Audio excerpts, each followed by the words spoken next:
வணக்கம் வணக்கம். இன்றைக்கி சூப்பரான டேஸ்டியான ஒரு இட்லி பொடி, இட்லி தோசை பொடி அதுதான் பண்ண போகிறோம். ஃபஸ்ட்டு வந்து ஒரு 6 டேபிள் ஸ்பூன், நான் வந்து டேபிள் ஸ்பூனில் கணக்கு சொல்கிறேன், 6 டேபிள் ஸ்பூன் உருட்டால் இதை நல்லா செவக்க வறுத்துப்போம். நல்லா செவக்க வறுத்து எடுத்துப்போம். செவக்கிற வரைக்கும்லாம் காமிக்கல, வறுக்கணும். இப்படி தான் ட்ரை ரோஸ்ட்டு. வேணா ஒரு சொட்டு எண்ணெய் ஊற்றிட்டா அதுவும் நல்லா தான் இருக்கும், ப்ரிசர்வேட்டிவாகவும் இருக்கும் அது. பட் நான் வந்து ட்ரையாக தான் வறுக்கிறேன். கொஞ்சம் விட்டேன் பாருங்கள், 1 2 ரொம்ப வறுத்துட்டான். ஸோ இதை அப்படியே எடுத்து கொட்டிட்டுடலாம். அடுத்தது கடலைப்பருப்பு. கடலைப்பருப்பு 4 டேபிள் ஸ்பூன்.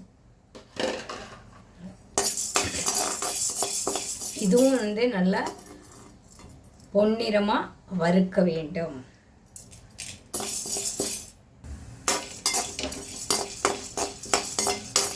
கொஞ்சம் செவக்கணும். நல்லா செவந்தாச்சு. இதை வந்து பிளேட்டுக்கு ட்ரான்ஸ்ஃபர் பண்ணிடலாம். இந்த அளவுக்கு ஒரு மீடியமான காரம் உள்ள பேகடி சில்லின்னு வச்சுக்கோங்களேன், 30 போட்டுக்கலாம். இதில் 30 இருக்கான்னா இருக்கும். என்ன 30 எடுத்துன்னு வான்னு சொன்னால் என் பையன் கரெக்டாக எண்ணி எடுத்துன்னு வந்திருக்கான். அதனால் வந்து கண்டிப்பாக இதில் வந்து 30 இருக்குது. மிளகாய் நல்ல ஒரு டீஸ்பூன் எண்ணெய் விட்டு நல்லா வறுத்துக்கணும். கொஞ்சம் கமராகவும் இருக்கும், இல்லாட்டி லொக்கு லொக்குன்னு இலுமிண்டே நெடி ஏறி போயிடும்.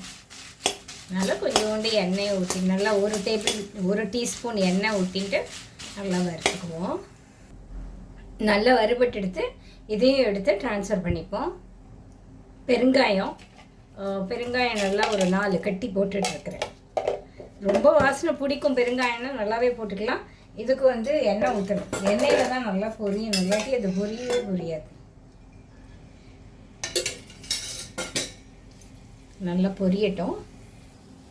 நல்லா பொரிஞ்சிடுத்து. இதை இப்போ எடுத்துருவோம்.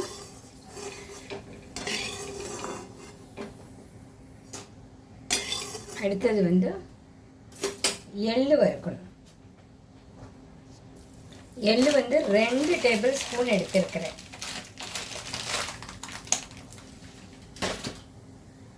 எள்ளு படப்படன்னு பொரியிற வரைக்கும் அதை வறுக்கணும்.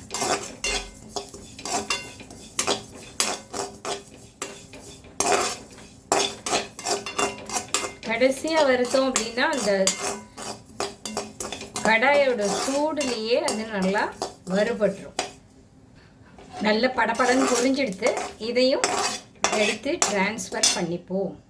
உளுத்தம்பருப்பு, கடலைப்பருப்பு, எள்ளு, பெருங்காயம், மிளகாய் வறுத்தாச்சு. இப்போ கடைசியாக என்னோட சீக்ரெட் இன்க்ரீடியன்ட் 2 டேபிள் ஸ்பூன் கொப்பரை தேங்காய்.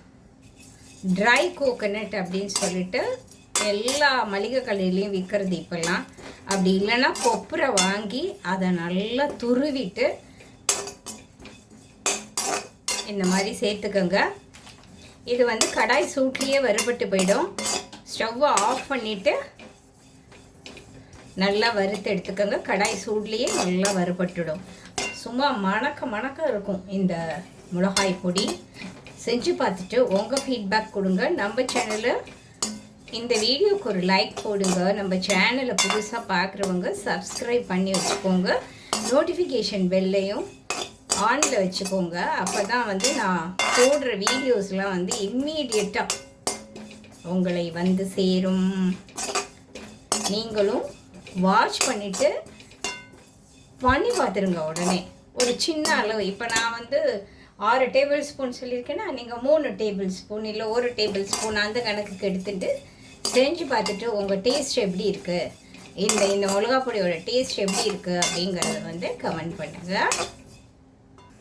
நல்லா தேங்காயும் நல்லா செவந்து போச்சு. இப்போ இதையும் எடுத்து ட்ரான்ஸ்ஃபர் பண்ணிக்கலாம்.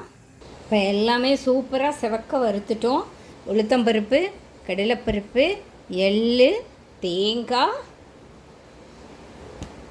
ரெட் சில்லி, சிவப்பு மிளகாய், காரத்துக்கு ஏற்ப போட்டுக்கோங்க. நான் வந்து ஒரு 30 மிளகாய் போட்டிருக்கேன். இந்த இன்க்ரீடியண்ட்டுக்கு இந்த மிளகா பேகடி மிளகா 30 தேவைப்படும். இதை அப்படியே நல்லா ஆற வச்சுட்டு உப்பு வந்து ஆஸ் பர் டேஸ்ட்டு போட்டுக்கோங்க. அவ்வளோதான். பெருங்காயம் வந்து ஒரு பொடியாக இருந்தனாக்கா ஒரு 3 டீஸ்பூன் போட்டுக்கோங்க. கட்டியாக இருந்தால் ஒரு 4 கட்டி போட்டுக்கோங்க. அவ்வளோதான். சூப்பராக நம்மளோட மணக்க ரொம்ப நல்லாயிருக்கும். அதுவும் இந்த தேங்காய் வந்து அப்படியே வாசனை, அந்த இதில் தனி வாசனை ரொம்ப அருமையாக இருக்கும். இது அரைச்சி வச்சோம் அப்படின்னாக்கா ஒரு வாரம் கூட வராது, நான் நிஜமாகவே சொல்கிறேன். ஏன்னா எல்லாத்துக்கும் இதுவே வந்து நல்லாயிருக்கும். இட்லி ஒரு 4 இட்லி சாப்பிட்ற இடத்துல கண்டிப்பாக இந்த பொடியெல்லாம் சாப்பிட்டோம் தொட்டுண்டு அப்படின்னாக்கா 2 இட்லி கூட தான் உள்ளே போகும். அவ்வளோ அருமையாக இருக்கும். அதே மாதிரி பொடி இட்லிக்கு அவ்வளவு நல்லாயிருக்கும். இதில் கருவேப்பிலை போடலையான்னு கேட்டால் நான் போடலை. உங்களுக்கு வேணும்னா ஒரு கைப்பிடி கருவேப்பிலையை வந்து நல்லா வறுத்துட்டு அதோடு சேர்த்துக்கோங்க. நான் வந்து மிளகா பொடிக்கு கருவேப்பிலை போட மாட்டேன், யூஸ்வலாக போட மாட்டேன். கருவேப்பிலை பொடியில் வந்து அது தயார் பண்ணுவேன் தனியாக.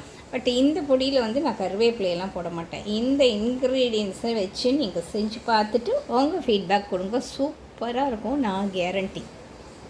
சூப்பராக மணக்க நம்மளோட மிளகா பொடி, இட்லி மிளகா பொடி சூப்பராக ரெடி ஆகிடுது. டேஸ்ட்டும் ரொம்ப கரெக்டாக பர்ஃபெக்டாக இருக்குது. சால்ட் எல்லாம் போட்டதெல்லாம் நான் வந்து டிஸ்கிரிப்ஷனில் வந்து இதோட அளவு கொடுக்குறேன். அதே அளவில் வறுத்துட்டு பொடி பண்ணி இட்லியோட தோசையோடு சாப்பிட்டு பாருங்கள். சப்பாத்தியோட கூட ரொம்ப நல்லாயிருக்கும், ரொம்ப மணமாக இருக்கும். ஏன்னா நம்ம தேங்காய் கொஞ்சம் ஆட் பண்ணுறதுனால எள்ளோட மணம், அப்புறம் இந்த உளுத்தம்பருப்போட மணம், கடலைப்பருப்போட மணம் எல்லாமே வந்து அப்படியே ஒரு சுல்லுன்னு ஒரு காரம். வெல்லம் வேணும்னா சேர்த்துக்கோங்க, வேண்டான்னா வேண்டாம். நான் வந்து சேர்க்கலை வெல்லம். ஏன்னா இந்த மிளகா வந்து பர்ஃபெக்டாக இருக்கும் என்னோடது. நான் இப்போ போட்டிருக்கிறது இந்த அளவு பர்ஃபெக்டாக இருக்கும். நீங்கள் வந்து செஞ்சு பார்த்துட்டு உங்கள் ஃபீட்பேக் கொடுங்க, லைக் பண்ணுங்கள். பாய். கடைசியாக ஒரு இன்க்ரீடியன்ட் சேர்த்துருக்கேன். அதை வந்து நான் வீடியோ எடுக்கும்போது சொல்ல மறந்துட்டேன். இது வந்து வெந்தயப்பொடி. நீங்கள் வெந்தயப்பொடி இல்லை அப்படின்னாக்கா ஒரு அரை டீஸ்பூன் வெந்தயத்தை நல்லா எல்லாமே வறுக்கும்போது வறுத்துட்டு இதோட போட்டு அரைச்சிடுங்க. நான் வந்து வெந்தயம் பொடி என்கிட்ட இருந்ததுனால நான் அப்படி பண்ணலை, பொடியை நான் ஆட் பண்ணிட்டேன். ஏன்னா நான் வறுத்து அரைச்சி வச்சுட்டுருக்கேன் வெந்தயப்பொடி. டெய்லியுமே நான் வந்து ஒரு டீஸ்பூன் வந்து வெந்தயப்பொடி மோரோட, அப்படி இல்லைன்னா ஹாட் வாட்டரோட சாப்பிட்டுடுவேன். அது வந்து ரொம்ப நல்லது டயாபெட்டிஸ்க்கு. இந்த பொடியுமே டயாபெட்டிஸ்காரவங்க நல்லாவே சாப்பிடலாம். வயிற்றுக்கு ரொம்ப நல்லது, ப்ரோட்டீன் ரிச்சு. இதில் வந்து கார்போஹைட்ரேட்னு பார்த்தோன்னாக்கா ரொம்ப கம்மி தான், எல்லாமே ப்ரோட்டீன் ரிச்சு. பட் வெந்தயம் ஆல்சோ. அதனால் வந்து டயாபெட்டிஸ்காரவங்களுக்கு ஏற்ற ஒரு மிளகா பொடி அப்படின்னா இதை சொல்லலாம்.